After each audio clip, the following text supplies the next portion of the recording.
I still remember the glint of the champagne flutes as they shimmered under the golden chandeliers, the delicate hum of violins playing something classical and unfamiliar, and the sharp sting of my heels digging into the arches of my feet after 6 hours on them.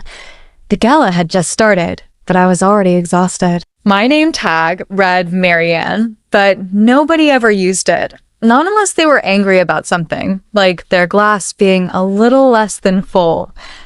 That night, I was dressed in the usual catering uniform, black slacks, crisp white shirt, and a bow tie I'd tied 3 times before I got it right. I looked in the mirror backstage and barely recognized myself.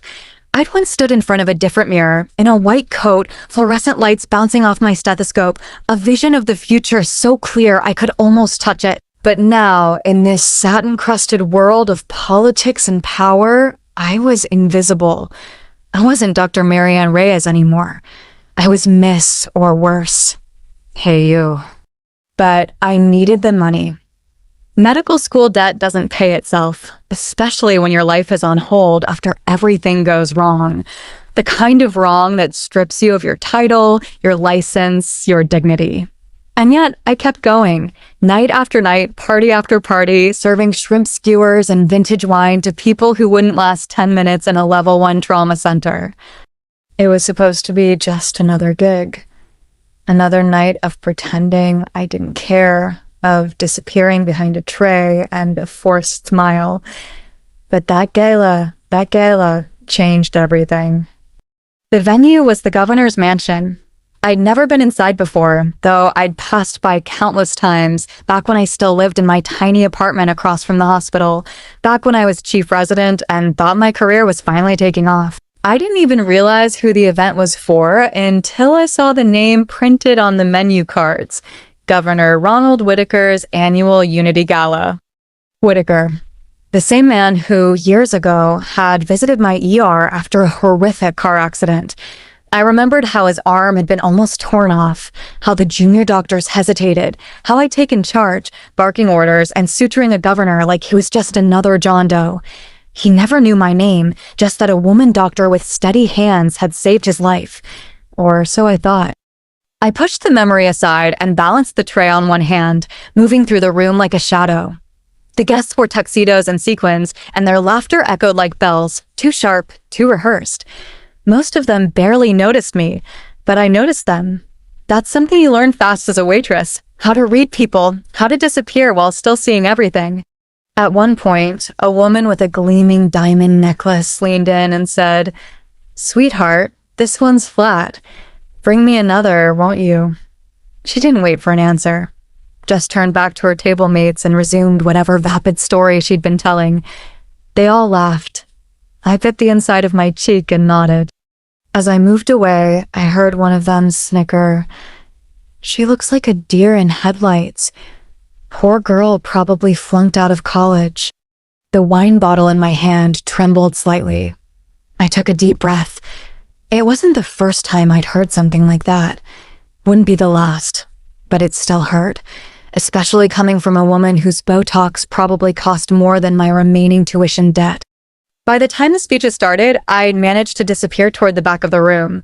That was always the best time to breathe, when people were focused on the podium. The governor stepped up, smiling that polished politician's smile, and the applause erupted like thunder. I half-listened, more focused on refilling empty glasses along the aisles. He talked about unity, progress, healthcare reform, ironic, really, and something about the future. But then something shifted. His voice grew quieter, more personal. "There's someone here tonight," he said, "who changed my life. Someone I haven't seen in years. And I wouldn't be standing here if it weren't for her." I stopped mid-pour. My ears perked. The tray dipped slightly in my hand. The governor continued, his eyes scanning the crowd. "A few years ago, after a terrible accident, I found myself in the ER. I was told I might lose my arm, that I might never lift a glass again, let alone sign a bill or shake a hand. But a young woman, a doctor, saved me. She took command, treated me with dignity, and reminded me what true service looks like." People around me started to murmur, eyes darting across the room. The guests were confused, searching for this mystery hero. I never learned her name, Whitaker admitted. She disappeared into the noise, like so many healthcare workers do. But tonight, I was told she's here, working, serving drinks, of all things. My heart stopped. I want to find her. I want to thank her. And more than that, I want to toast her. I tried to step back, but a spotlight suddenly shone into the crowd and landed directly on me. Someone pointed. "She's over there." It was the diamond necklace lady. The server with the wine. I froze. The tray in my hands felt like it weighed 1,000 pounds. The governor raised his glass. "To Dr. Reyes," he said, voice cracking just slightly. "To my mentor in courage. To the woman who reminded me what leadership means." And then, silence. Every head turned toward me. Every eye stared. The people who'd laughed at me, sneered at me, ignored me, now they gawked like they'd just seen a ghost. I felt my throat close. My hands shook. I hadn't been called doctor in almost 2 years. Someone began clapping, slowly at first, then more joined in. A standing ovation rippled through the crowd like wildfire. I wanted to disappear, to run. But instead, I just stood there, wine bottle in one hand, tears in my eyes. That night would haunt me and heal me in ways I never expected. The applause still echoed in my ears long after it stopped. My hands trembled as I walked off the gala floor, the tray suddenly feeling too small to hide behind. I slipped past the kitchen doors, heart racing, chest tight. The clamor of dishes and shouts from the back staff barely registered. I was floating or falling. I couldn't tell which. I locked myself in the staff restroom, gripping the edge of the sink so tightly my knuckles turned white. My reflection looked alien. Same uniform, same tired face, but something was different. That word, doctor, had cracked something open inside me like sunlight through boarded-up windows. The governor had remembered me. After all these years, after everything, he'd remembered me. And not just remembered, he honored me. But why now? I wiped my eyes, adjusted my bow tie, and took 3 deep breaths before stepping back out. But there was no hiding anymore. The minute I returned to the hallway, a woman in a headset from the event staff stopped me. "Are you Dr. Reyes?" she asked, breathless. I hesitated. "Yes," I said quietly, as if I was still testing the sound of it. "The governor wants to see you," she said. "He's waiting in the green room." I followed her through a velvet-lined corridor, my legs stiff, the hallway stretching longer than it should have. My brain buzzed with all the reasons I didn't belong there. I wasn't a doctor anymore. Not officially. Not after the board hearing. Not after I lost my license. But then the door opened, and there he was, Governor Whitaker, sitting on a plush armchair, still in his tuxedo, looking tired but grateful. He stood when he saw me. "I was beginning to think I imagined you," he said, stepping forward. "Governor," I managed, unsure what else to say. He took my hand in both of his. "You probably don't remember me, but I remember," I interrupted. "It was a highway accident. You had an open fracture. There was arterial bleeding. I stitched your brachial artery myself, while the resident froze up." He smiled, eyes wide. "So it was you. I didn't think you even noticed." "I was in agony," he said. "But I remember your voice, your calm, the way you didn't flinch. I was afraid I'd never use this arm again." He flexed his right hand. "But here I am, writing laws and shaking hands." I nodded, emotion clogging my throat.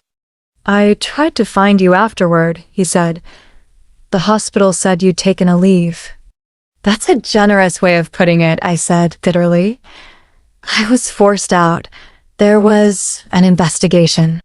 His face tightened. "I heard rumors.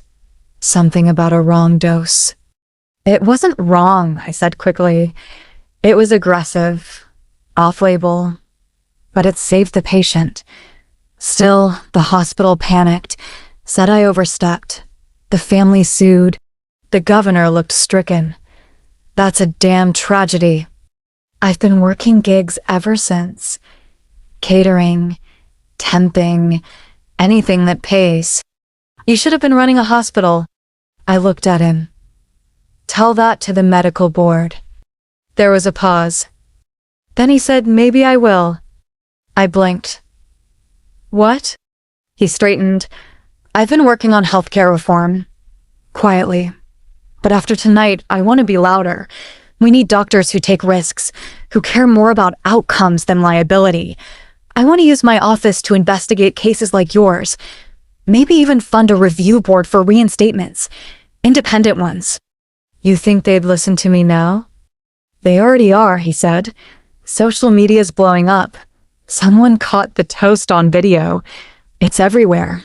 Governor toasts waitress as hero doctor. You're trending. My stomach twisted. Oh no. Oh yes. Journalists are already asking who you are. I've had 3 aides text me asking for a quote. I sat down, dazed. This can't be happening. Marianne, he said, lowering his voice, you deserve to be seen. What they did to you, it wasn't justice. For the first time in years, I didn't feel like I was drowning. He handed me a business card. My chief of staff will reach out tomorrow. I want to help you. However I can. When I left the green room, everything felt unreal. The corridors now looked like movie sets. Staff whispered as I passed. Some nodded in respect.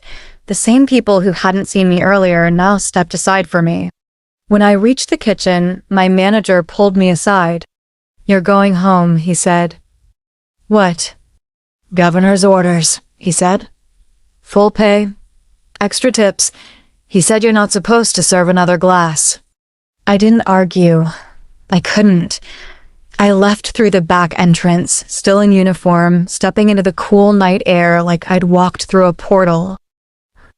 The next morning, my phone exploded. I had more missed calls and messages than I'd had in 2 years.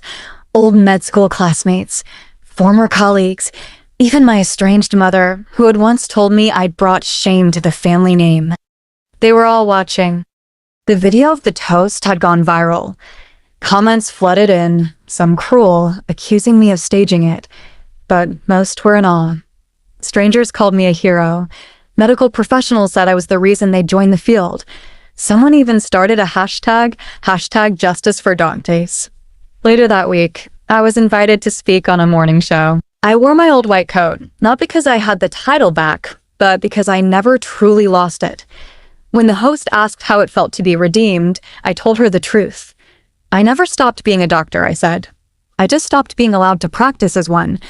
That interview led to a profile in a major magazine. Then a TEDx talk. A hospital in Oregon offered me a research position while my license review is pending. The governor kept his promise. He pushed a new bill protecting medical professionals who take emergency decisions in good faith. They called it the Reyes Act. Months later, I stood before the board again. This time with lawyers, supporters, and the governor's statement on my behalf. They reinstated my license with unanimous consent. The day I walked back into an operating room, I cried behind my mask. The scent of antiseptic, the rhythm of the monitors, the weight of my stethoscope. It all felt like home. But the best part? The respect. Not from strangers or headlines, but from the med student assigned to shadow me that day. Her name was Layla, bright-eyed and nervous. She whispered, "Are you the Dr. Reyes?" I smiled. "Depends. Are you ready to scrub in?" That night, I visited the same mirror where I once saw a waitress. This time, I saw a doctor. No, a survivor. And I raised my glass to myself.